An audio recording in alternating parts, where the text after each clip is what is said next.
Well, hello, and welcome to episode 46 of Aftershock Weekly. This week, we're going to go back to SEO. Last week, we talked about directories and why it's important that all of the information in all directories are exactly the same for your SEO purposes.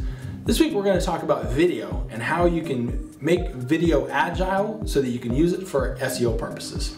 Aftershock Weekly is a great example. Every week, we get together, we talk about one topic when it comes to digital marketing, and we also talk about different topics as well. But then what we do is we take that video, we transcribe it, we turn it into a blog post. We upload that video to YouTube, we upload that video to Facebook, we write a description in YouTube, and at the end of the description we link back to our website. On Facebook, after we upload it, we write a description. We link it back to our website and our blog post.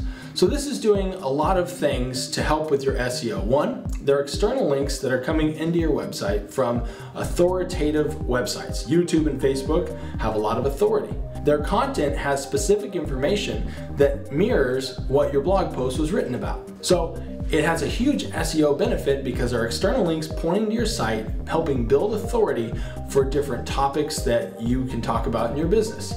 Now, you can also utilize video for frequently asked questions. There's probably a lot of questions that you're asked as a business on a daily basis that you can turn into a video, add to your website, and be able to showcase a video that explains how to log in maybe to your website. How do I check my statistics or my reports? Can I change my username and password? You know, a lot of basic things. So what we do is we create videos, we upload them to our YouTube channel, and then we embed those into a frequently asked questions on our website so it's easy to access, and then we don't have to continue to answer those same questions.